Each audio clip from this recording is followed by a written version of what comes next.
Hey guys, hello everyone, good morning. आणि आज मी नवीन कोरी maxi घातली आहे, मेहंदी लावली आहे, मस्तपैकी नवीन चुडा भरलेला आहे. आज काय खास तर आज आहे आमची wedding anniversary. So today is our marriage anniversary. Thank you so much. मला माहिती आहे तुम्ही मला विश करत असाल happy marriage anniversary, happy marriage anniversary. त्याच्यामुळे मी तुम्हाला रिटर्नमध्ये थँक्यू बोलते. तर चला मग लेट्स बिगेन. आजच्या दिवसात काय काय करणार, कुठे कुठे जाणार, नक्की तुमच्याबरोबर शेअर करणार. आता सध्या तर आम्ही जात आहोत गणपती मंदिरला आणि देवाच्या दर्शनापासून आम्ही सुरुवात करणार आहोत. तर मी आता नेसणार आहे नवीन साडी. सो चलो come on, let's begin once again. तर माझी इथे दिवाबत्ती करून झालेली आहे आणि आता मी तयार व्हायला घेते आहे. तर ही मी नेसली आहे मस्तपैकी करकरीत कोरी नवीन साडी. ही साडी मला गिफ्ट आलेली, माझ्या रिलेटिव्सनी मला गिफ्ट दिलेली आणि किमान वर्ष झाला या साडीला माझ्याकडे येऊन. अजूनपर्यंत या साडीचा नंबर लागला नव्हता आणि आज विचार केला की चला छानसा दिवस आहे तर आज आपण या साडीची घडी मोडूया. तर ही साडी माझ्यावरती कशी दिसते आहे मला नक्की कमेंट करून सांगा. तर सर्वप्रथम आम्ही जाणार आहोत गणपती बाप्पाच्या मंदिरात आणि त्याच्यानंतर मग पुढचं जे आहे नाश्ता जेवण ते सगळं पुढे कॅरी ऑन आम्ही करणार आहोत. तर चला आम्ही निघालो आहोत मंदिरात. सो आम्ही मंदिरात निघालो आहोत आणि खूप ऊन आहे ॲक्च्युली.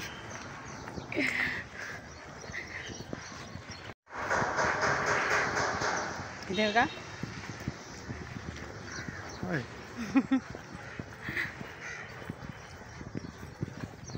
आम्ही मंदिरात पोचलो आहोत पण मंदिराच्या आतमध्ये रेकॉर्ड करणं अलाउड नव्हतं, त्याच्यामुळे काहीच रेकॉर्ड करायला भेटलं नाही. ऊन पण एवढं होतं ना की काहीच सुचत नव्हतं. आणि पायी वॉकिंग आहे, आमच्या घरातून 7 ते 8 मिनटं वॉकिंग आहे. आणि येताना बघा मी कसं डोक्यावरती पदर घेतला आहे, कारण ऊनच ॲक्च्युली एवढं होतं ना की त्याच्यामुळे थोडंसं इरिटेट व्हायला होत होतं. मग घराजवळ आल्यानंतर एक ज्यूसवाली आंटी आहे, त्यांच्याकडे मी वॉटरमेलन ज्यूस पियाले आणि खूप बरं वाटलं. आणि घरी आल्यानंतर भेटलं मला सरप्राईज. मुलं जे आहेत ते डेकोरेशन करायला घेतलेलं न बोलता. It was very surprising. So आम्ही आलो आहोत मंदिरातून आणि ॲक्च्युली खूप ऊन होतं पण जायचं होतं आणि माझं कालच ठरलेलं. ॲक्च्युली मला जायचं होतं टिटवाळ्याला बट ते योग जमून आलं नाही आणि त्याच्यामुळे मग मी विचार केला की इथे बाजूला अष्टविनायकचं मंदिर आहे, जिथे अष्टविनायक आहेत, तर का नाही आपण जाऊया. तर त्याच्यामुळे मग पहिला दर्शन मंदिराचेच केले, नाश्ता वगैरे केलं नव्हतं आणि अशीच गेलेलो मंदिरात. आणि येताना थोडंसं ज्यूस घेतलं तर जरा बरं वाटलं. आता थोडंसं नाश्ता वगैरे करून घेणार आणि मग कामाला लागणार आहे. ॲक्च्युली नितीनचं प्लॅन होतं की बाहेर जेवायला जायचं, पण मी थोडं अवॉइड करते बाहेरचं, कारण काही गेल्या दिवसात त्यांना पित्ताचा खूप त्रास झालेला, म्हणजे रोज पित्त येते आणि लहानपणापासून ॲक्च्युली त्यांना तो त्रास आहे पण मधी तो नाहीसा झालेला आणि आता परत तेच चाललं आहे. आणि कालच ॲक्च्युली ब्लड टेस्ट केलं आम्ही, रिपोर्ट्स ओके आहेत पण थोडंसं काहीतरी एक गोष्ट आहे जे जास्त आहे. आता अजून रिपोर्ट्स दाखवले नाही आहेत. काल संध्याकाळी का काल रात्रीच आले रिपोर्ट आणि डॉक्टरकडे जायला झालं नाही. आज ॲनिव्हर्सरी आहे म्हणून आज जाणार नाही आजच्या दिवशी, उद्या दाखवणार because nothing so serious. So डॉक्टरनी ॲक्च्युली पहिलाच सांगितलं आहे की बाहेरचं टोटली बंद, no spicy, no non veg, no मसालेदार, नथिंग. तर जे काही देते मी घरातलंच देते आणि बाहेर फ्रूट्स वगैरे ते खातात किंवा शहाळं वगैरे पितात आणि वन्स वाईल कधी समजा खाल्लं तर इडली वगैरे खातात, ते पण त्यांना नको सांगितलं आहे. म्हणजे जे फर्मेंटेड फूड आहेत, बेकरी प्रोडक्ट्स आहेत मोस्टली, म्हणजे त्यांना टोटली एकदम हलकं फुलकं खायला सांगितलं आहे. बिकॉज पित्ताचा जो लेवल आहे ना तो आय थिंक वाढला आहे. त्याच्यामुळे झालं आहे काय की ते काहीही जरासं जरी एक घास जरी तेलाचं, तेलकट किंवा काय असं खाल्लं ना की त्यांना ते पूर्ण अंगाला, शरीराला ना असं चट्टे पडतात आणि इचिंग होते आणि खूप त्रास होतो. त्याच्यामुळे मग मी असं डिसाईड केलं की घरामध्येच बनवणार आणि मग स्किप केलं बाहेर जायचं. आणि ऊन पण आहे आणि समर्समध्ये थोडं अवॉइडच करायचं. आणि ह्यांची हालत अशी आहे म्हणून बोलं की नाही, काहीच खायचं नाही बाहेरचं. बाहेर भले गेलो तरी बाहेरचं काहीच नाही खायचं. जे काय बनवणार ते घरीच बनवणार. तर सकाळी नॉर्मली अंडं बनवलेलं तर ते खाल्लं, पण त्यांनी ते खाल्लं नाही. त्यांनी ओट्स दुधामध्ये टाकून खाल्ले. आणि मोस्टली ते नॉनव्हेज अवॉइडच करतात आहेत, काहीच नॉनव्हेज खात नाही आहेत. कारण हीट काही खाल्लं ना अंगामध्ये त्यांच्या भरपूर उष्णता झालेली आहे. जरा जरी हीट खाल्लं ना की त्यांना ते एकदम असं पित्त ना असं उसळून यायला लागलं आहे. म्हणून आत्ता पण मी ॲक्च्युली मुलांच्या ह्याच्यावरून बिर्याणी बनवते आहे.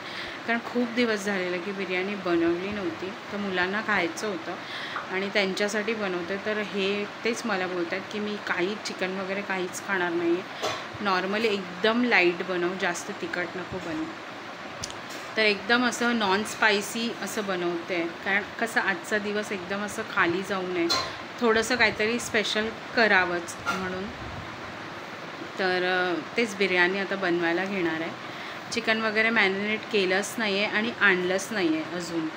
आता मी तप्पूला पाठवते आहे आणि उन्हामध्ये ह्यांना पाठवण्यासारखं नाही. कारण जरा जरी उन्हामध्ये गेले की मग त्यांचं पित्ताचं लेवल वाढतं आणि परत मग संध्याकाळ झालं की मग रात्री मग त्यांचं रातभर मग त्यांना झोप नाही, काही नाही, आगाग होत असते. म्हणून ते उन्हाचं पण आता बाहेर पडत नाही आहे.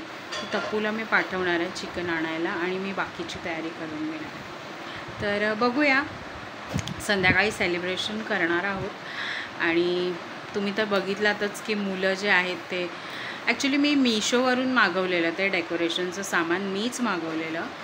आणि मला रात्री ॲक्च्युली ते पूर्ण करायचं होतं जेव्हा नितीन झोपलेले. पण झालं काय की मला वेळ भेटला नाही आणि मग मी विचार केला की सकाळी किंवा दुपारी करूया, कारण सेलिब्रेशन जे आहे ते संध्याकाळी करणार आहे.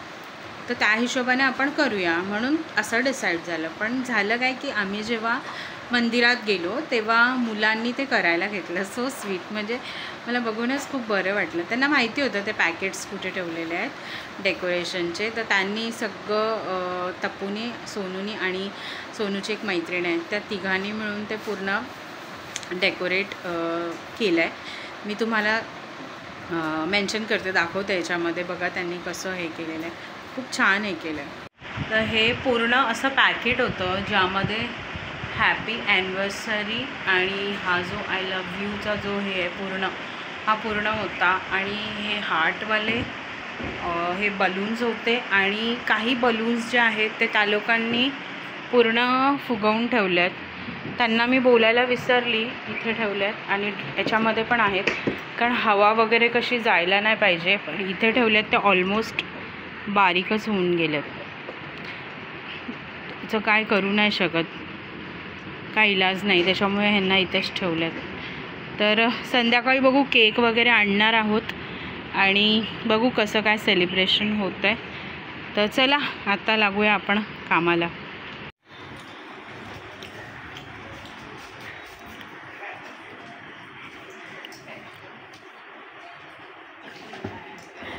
तू का पिलंस?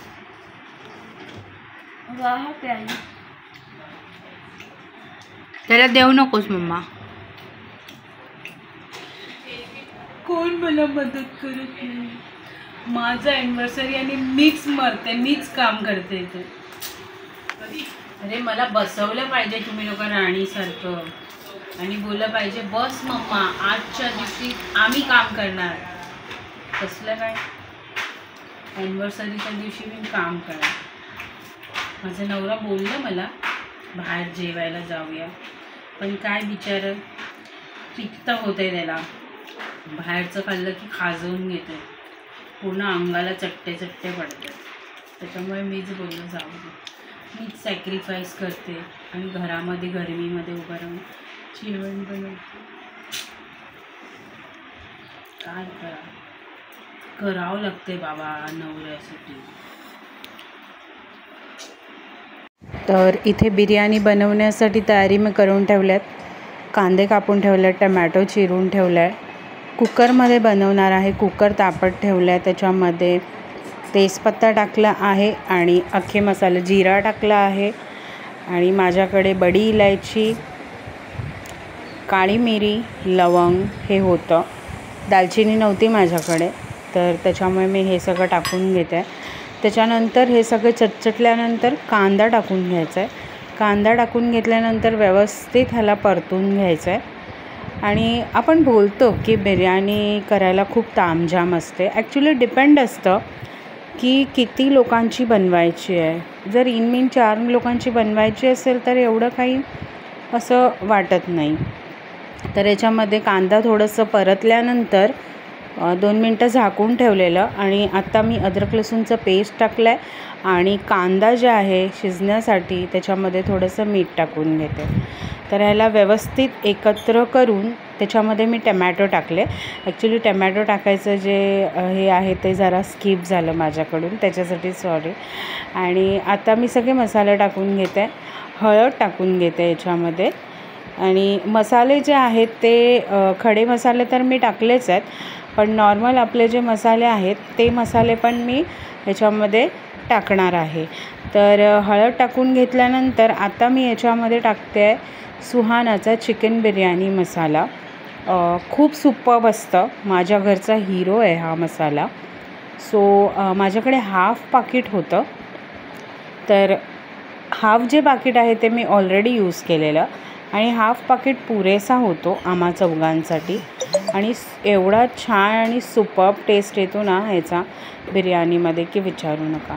थोडंसं लाल तिखट मी टाकून घेते आणि आय एम डन विथ मसालेस. तर सगळे मसाले आता टाकले आहेत.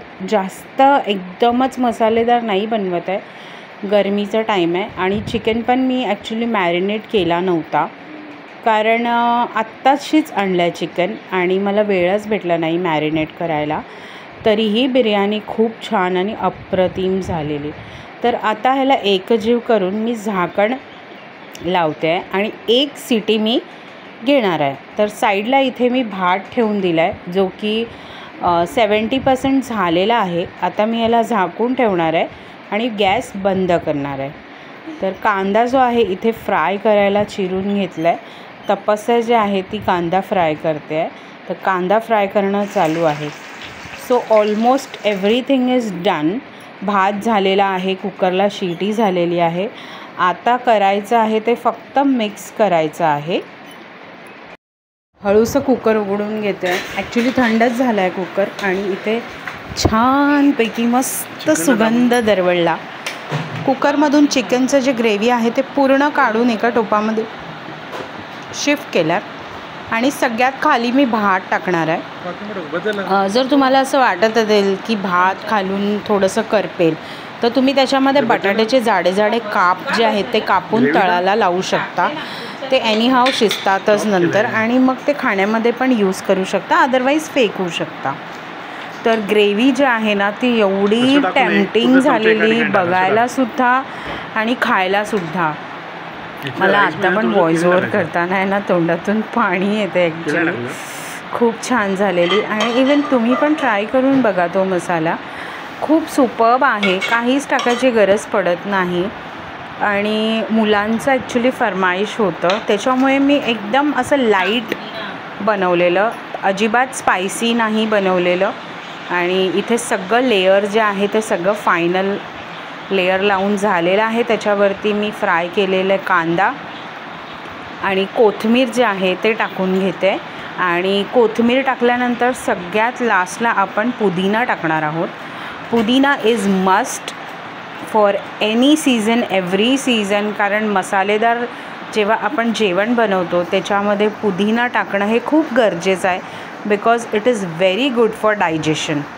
तुमच्या डायजेशन सिस्टमसाठी हे खूप चांगलं आहे. इवन ऑनियन पण जेव्हा तुम्ही नॉनव्हेज खाता किंवा हेवी स्पायसी जेवण खाता त्यावेळेला लिंबू आणि कांदा हे सर्व केलं जातं. दॅट इज द रिझन की ते तुमच्या डायजेशनसाठी खूप चांगलं असतं. बरं, इथे मी कुकर थोडंसं 5 मिनटासाठी बारीक आचेवर ठेवला आणि माझ्या शेंडेफळाचं एक फरमाईश होती की तिला क्रॉकरी सेटमध्ये जेवायचं होतं. खूप काळाचा तो क्रॉकरी सेट जो मी खूप अरमान म्हणजे खूप ख्वाहिश खूप इच्छेने घेऊन ठेवलेला, जो कधीच वापरला नाही, एकदाच काहीतरी वापरला आणि तो आत्ता सेकंड टाईम निघाला आहे. घेऊन मे बी ह्याला 10-12 वर्ष झाली असतील आणि मी हळूहळू जमा केलेला आहे तो. पण खूप छान आणि खूप म्हणजे सुंदर आहे. नोवा असा ब्रँडचा तो डिनर सेट आहे आणि खूप छान आहे. मला डिनर सेट जे आहेत ना ते माझे जीव की प्राण आहेत, म्हणून मी वापरत नाही. ज्या टायमाला घेतलेलं त्या टायमाला मुलं लहान होती म्हणून मी वापरायलाच काढलं नाही, पण आता मुलं मोठी झालेली आहेत. बरं, तर आत्ता हे जे बिर्याणी आहे मी सर्व करते. हा हा हा हा म्हणजे आत्ता पण आहे ना मला असं खाऊसं वाटतं आहे स्क्रीनमध्ये घुसून. एवढं टेम्पटिंग आणि एवढं छान झालेलं ना, वाव, म्हणजे माउथ वॉटरिंग होतं यार. आणि त्याच्याबरोबर कोशिंबीर, ओ माय गॉड, स्वर्ग से सुंदर. आणि काय पाहिजे माणसाला. माझे मिस्टर बोलत होते की चल तुला बाहेर घेऊन जातो हॉटेलमध्ये जेवायला, पण मला एवढं सांगा, मी जे प्रेमाने बोलतात ना पूर्ण घाम गाळून जी बिर्याणी सगळ्यांसाठी बनवलेली, ते प्रेम बाहेरच्या खाण्यात भेटलं असतं का? आणि जे मुलं मला कॉम्प्लिमेंट करत आहेत ते कॉम्प्लिमेंट भेटलं असतं का? नाही ना. मग आपल्या हाताची चव जेव्हा आपण बनवतो ना जेवणामध्ये ती उतरते. आणि जेव्हा समोरवाला जेव्हा एक घास घेतो आणि जे त्याची आत्मा तृप्त होते आणि जेव्हा तो बोलतो, हा काय मस्त झालं आहे, त्याच्यामध्ये आपली मेहनत पूर्णपणे सफल झाली. आणि माझ्या मिस्टरांचं म्हणणं असं होतं की माझा माझा ॲनिव्हर्सरीचा गिफ्ट दिलास का तू, एवढी छानशी बिर्याणी बनवली. बरं, बिर्याणी पुरतं सीमित नव्हतं बरं का, त्याच्यानंतरही एक सरप्राईज होता, तो म्हणजे मँगो आईस्क्रीम. ॲक्च्युली आम्ही एका रेस्टॉरंटमध्ये गेलेलो, तिथे असंच सेम टू सेम आम्हाला आईस्क्रीम सर्व केलेलं. बिकॉज आता मँगोचं सीझन चालू आहे, तर मँगो आईस्क्रीम असं काहीतरी त्या डिशचं नाव होतं आणि आम्ही मागवलं. तर त्याच्यामध्ये अल्फान्झो कट करून बारीक असे स्क्वेअरमध्ये शेपमध्ये खाली टाकलेले, त्याच्यावर छानशी अशी व्हॅनिला आईस्क्रीम टाकलेली आणि प्लस त्याच्यावरती मँगोचे असे क्यूब्स टाकलेले आणि त्याच्यावरती एक चेरी अशी ठेवलेली. माझ्याकडे चेरी तर नाही आहे, पण माझ्याकडे मँगो आणि आईस्क्रीम हे अवेलेबल आहे. सो आमची आज मँगो आईस्क्रीम पार्टी झाली बरं का. एवढं स्पेशल कसं होऊ शकलं असतं बाहेरचं खाणं ठीक आहे, एन्जॉयबल आहे, कधीतरी ओके आहे, पण जे आपलं प्रेम असतं ना ते त्या खाण्यामध्ये नसतं. आणि कसं बनवतात, त्याच्यामध्ये कसलं तेल वापरलं जातं, कशा पद्धतीने बनवतात, हायजीन असतं की नाही, त्याचा थोडासा विचार मला आता होतो आहे. पहिला नाही एवढं व्हायचा, कारण हल्ली आता नितीनची तब्येत पटकन बाहेरच्या खाण्याने खराब होत चालली आहे. त्याच्यामुळे मी आता प्रयत्न माझा हाच असतो की जे पण बनवायचं ते घरामध्येच बनवून खायचं. तर खूप छान, खूप अप्रतिम असं सगळं डिशेस झालेले. आणि इथपर्यंत हा माझा व्लॉग होता. नेक्स्ट जो व्लॉग आहे सेकंड पार्टमध्ये मी कंटिन्यू करणार आहे, त्याच्यामुळे तुम्ही नेक्स्ट पार्टमध्ये बघा. तुम्हाला सेकंड पार्ट लवकरच मी अपलोड करेन. आणि हा दुपारपर्यंतचा व्लॉग होता. जे मेन व्लॉग आहे सेलिब्रेशनचा, केक कटिंग, गिफ्ट्स वगैरे, शॉपिंग, ते सगळं तुम्हाला सेकंड पार्टमध्ये भेटेल. तर चला मग इथे मी करते तुम्हाला bye bye. I hope so तुम्हाला हा व्लॉग आवडला असेलच, आणि आवडला असेल तर नक्की लाईक, शेअर आणि सबस्क्राईब करायला विसरू नका. तर चला भेटूया नेक्स्ट व्लॉगमध्ये. Bye bye.